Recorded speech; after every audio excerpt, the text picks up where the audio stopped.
Quem diria, hein? Quem diria que um RPG francês ia simplesmente chegar roubando absolutamente todas as coroas da indústria de videogames e, tipo, enquanto isso, do outro lado do mundo, um filme de romance com um orçamento de, 28 milhões de dólares ia simplesmente quebrar a bilheteria mundial e bater de frente com os titãs de Hollywood. Pois é, o mundo do entretenimento adora subverter as nossas expectativas, né? Adora dar uma rasteira na gente. Com certeza. E sejam todos muito bem-vindos a mais uma edição do Caso Talks, o nosso bate-papo de sempre onde a cultura nerd, a economia da indústria e as notícias mais urgentes do dia viram uma conversa profunda. Mas sempre com aquela energia casual de quem tá tomando um café e discutindo o destino do mundo pop. Um café super chique, de preferência. Exatamente. E pessoal que nos ouve, a nossa missão neste mergulho de hoje é bem densa, mas fascinante. A gente vai desempacotar desde os bastidores mais tensos do cinema, passar por vazamentos de projetos caríssimos e, nossa, chegar na implacável mudança de regras que está enlouquecendo os jogadores de cartas. O card game virou de cabeça para baixo? Virou. Mas já que a gente começou falando sobre as coroas da indústria ali no início, a gente precisa entrar imediatamente no que rolou no BAFTA de 2026. Sem dúvida. Porque, olha, o que aconteceu ali não é apenas uma vitória, sabe? É uma quebra de paradigma histórico que a gente precisa analisar. Totalmente. Para quem por acaso perdeu a cerimônia, a gente está falando de Clair Obscur Expedition 33. Jogaço. Sim. Esse RPG de turno com raízes francesas não apenas levou o prêmio de melhor jogo no BAFTA, como a fantástica Jennifer English arrebatou o prêmio de melhor performance pelo trabalho brilhante dela como a Maëlle. E o detalhe que torna isso colossal é o contexto em si, né? Se a gente olhar para o histórico do BAFTA, é uma premiação votada por pares da indústria, uma galera predominantemente britânica, que historicamente sempre favoreceu jogos com uma pegada extremamente cinemática.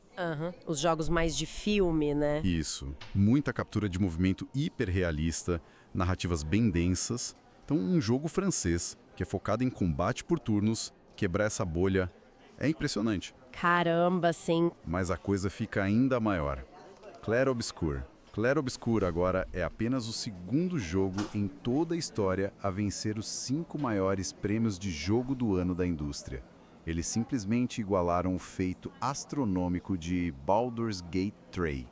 Baldur's Gate. Gente, varreu BAFTA, o The Game Awards, DICE, GDC e o Golden Joystick é um nível de dominância absurdo. É quase como se o estúdio tivesse, coletado as joias do infinito, sabe? Pegaram todos os troféus possíveis. Total. Platinaram a vida real. Mas, peraí, eu quero te fazer uma pergunta e até jogar essa reflexão para quem está nos acompanhando. Com esse sucesso absurdo, a gente vê muito executivo dizendo por aí que o combate por turnos é o futuro. Mas será que é o futuro mesmo para todo mundo?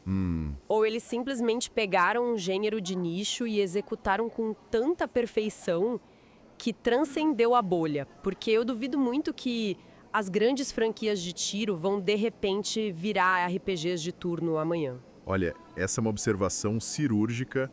A resposta curta é não. Não é o futuro de todos os jogos. Pois é. Mas é a prova definitiva de que aquele papinho de o público moderno não tem paciência para turnos era uma grande falácia corporativa. O que o Clair Obscur fez não foi só colocar uns menus na tela e esperar o jogador clicar. Não, tem muita dinâmica. Exato, eles modernizaram a fluidez. Eles adicionaram mecânicas de pairing em tempo real durante os turnos, ângulos de câmera super dinâmicos, o ritmo não deixa a adrenalina cair. Entendi.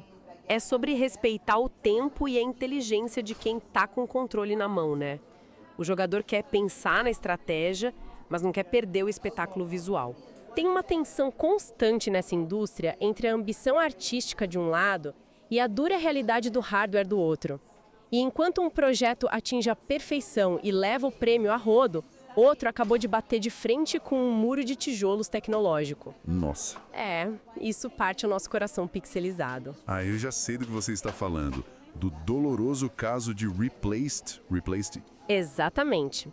Pessoal, O Replaced é aquele jogo indie belíssimo em 2.5D com uma pixel art retro-cyberpunk que mais parece uma pintura. Desenvolvido pela Sad Cat e publicado pela Thunderful. Foram o quê? 8 longos anos de espera, muita expectativa acumulada. E a grande ironia, o jogo é excelente.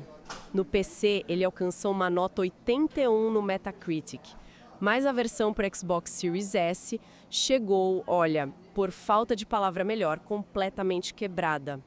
É um caso clássico e fascinante de gargalo de arquitetura. O que está rolando ali é um erro fatal de memória que simplesmente trava o jogo entre os capítulos 4 e 5. Apagão total. Apagão. E o pior, as cinemáticas finais se recusam a carregar. Aí muita gente se pergunta, haha, como é que um jogo de pixel art consegue engasgar o hardware de um console de nova geração? Haha, sim. Essa é a pergunta de $1 milhão. Como um visual que remete aos anos 80 trava uma máquina potente de hoje? A resposta está em como essa falsa pixel art funciona. O Replaced não roda igual um jogo de Super Nintendo. Ele usa um motor gráfico pesadíssimo. Tem iluminação volumétrica, ray tracing de áudio, texturas massivas ali no fundo. Ah, entendi. É pesado. E quando você não comprime direito ou não faz aquele flush que é esvaziar a memória RAM ativamente quando passa de um cenário para o outro, a memória lota. O Series S tem 10 GB de RAM divididos, contra 16 do Series X. Então o código tenta achar recurso, não tem, e dá o famoso vazamento de memória. Ah, então não é que o console seja fraco, é que a limpeza de gaveta do jogo falhou ali no meio.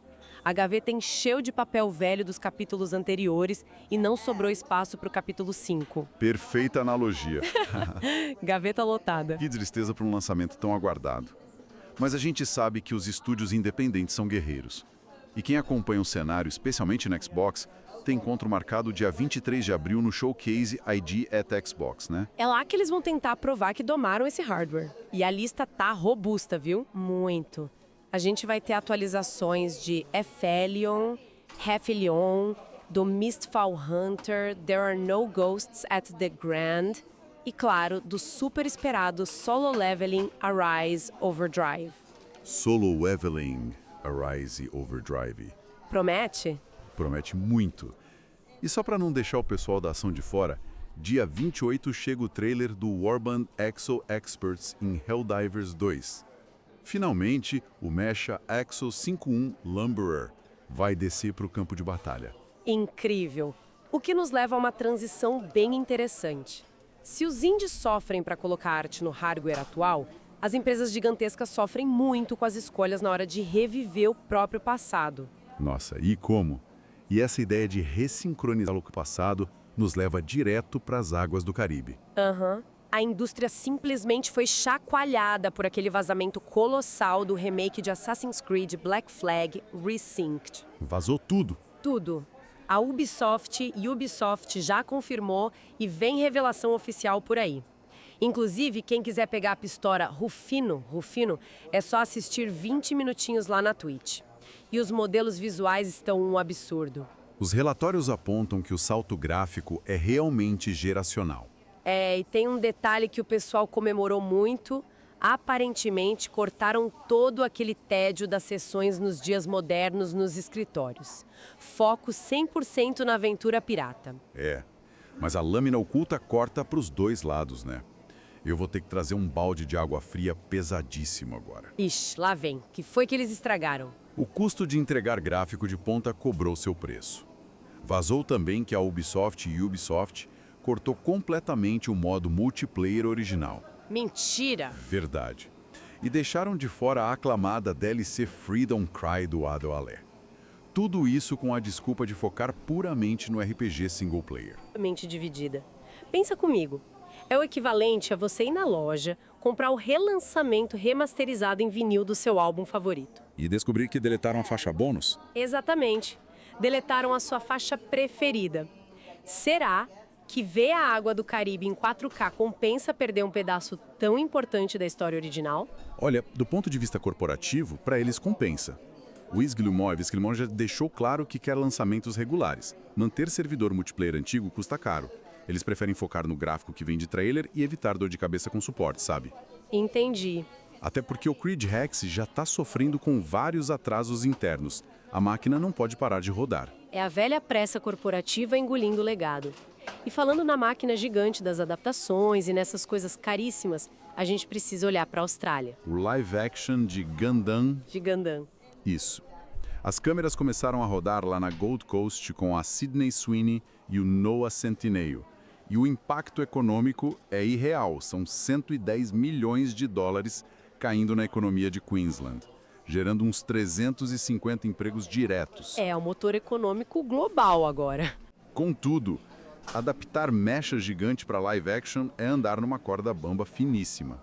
Eles estão focando na dinâmica de pilotos rivais, o que é legal, mas o CGI precisa convencer o público de que aquela máquina de toneladas segue a física real. Pois é, não dá pra ficar parecendo boneco de plástico, né? Tem que ter peso de verdade. Exatamente.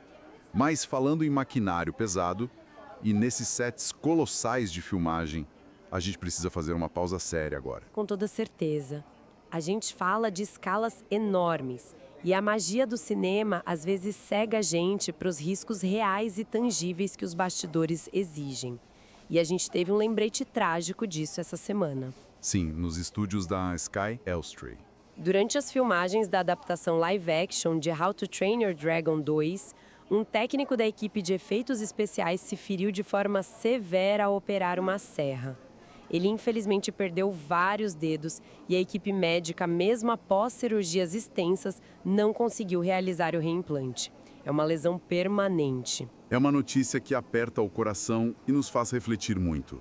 Atrás de cada segundo de tela existem profissionais de carne e osso. Carpinteiros, serralheiros, operando equipamentos pesados e colocando a própria integridade física em risco para construir o escapismo que a gente consome. Toda a nossa empatia e reverência a esse profissional neste momento de recuperação. Toda a nossa solidariedade, que a segurança nos sets nunca, jamais seja colocada em segundo plano pelos estúdios. Exatamente. Bom, e respirando fundo agora, depois dessa nota tão dura e tão importante, Sim. vamos conduzir a conversa para a celebração da arte finalizada. Porque quando ela ganha um mundo, merece ser celebrada. E nossa, como merece. E como tem vencido as expectativas. A gente tem que falar de Barbie The Drama, o mais novo filme da A24 com a Zendaya e o Robert Pattinson, um romance que dá uma guinada psicológica super sombria ali perto do casamento. Esse filme é a prova de que Hollywood está em curto-circuito com os próprios orçamentos. Total. O diretor Christopher Borgli fez esse filme com 28 milhões de dólares, o que é troco de pão para filme de herói hoje em dia. E o longa já ultrapassou a marca de 100 milhões na bilheteria mundial agora em abril. É a vitória maravilhosa de um roteiro inteligente. Você não precisa de uma explosão em CGI para lotar cinema. A química do elenco cria um boca a boca incontrolável. E falando em narrativas que viram fenômeno, os animes do Japão não ficam para trás, viu? As light novels estão com tudo. Muito. A Antiquarian Bookshop, Bíblias Case Files, finalmente vai virar anime em 2027 pela Cloverworks. Demais. E a novel The Diary of a Middle-Aged Sage's Carefree Life Another World também vai para as telas. E a cereja do bolo, o mangá Yona of the Dawn passou de 16 milhões de cópias mundiais. É uma nação inteira lendo. Mas sabe o que é fascinante sobre a Yona? O quê? Tesco. E uma nova sequência do anime já está em produção a todo vapor. E aí fica a questão: o ciclo de vida de uma obra de sucesso no Japão se tornou infinito? A autora encerra, mas a máquina de adaptação não para nunca. Ah, é o famoso a arte acabou, mas os boletos da editora não. Mas olha, se no Japão as franquias são infinitas, as regras do jogo definitivamente não são. O que nos traz para a verdadeira revolução do mês de abril de 2026. Chegou a rotação do TCG. Aquele momento que todo mundo chora abrindo a carteira. Pessoal do Pokémon TCG, o formato padrão mudou drástico. Cartas essenciais como a Gardevoir X e a Iono simplesmente voaram do competitivo. E com a Gardevoir fora, o trono ficou vazio para o novo rei. E que rei! O colossal Mega Lucario Ex vindo lá da coleção Perfect Order, a M3. O bicho ostenta 340 de HP. É um chefe de raid no papel. E a estratégia dominando é a Aura Farm. O Lucario fica de tanque na frente, enquanto no banco a Lunatone usa a habilidade Lunar Cycle para descartar energia. E entra em sinergia com o Solrock. Exato. Alimentando a recarga dos ataques do Lucario sem parar. Gente, mudança de meta em Pokémon é pura dança das cadeiras. A música para, os antigos reis caem no chão e esse monstro bombado senta no trono.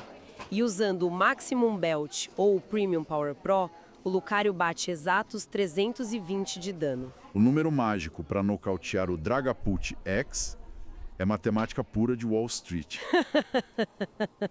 E falando em finanças, o mês está louco.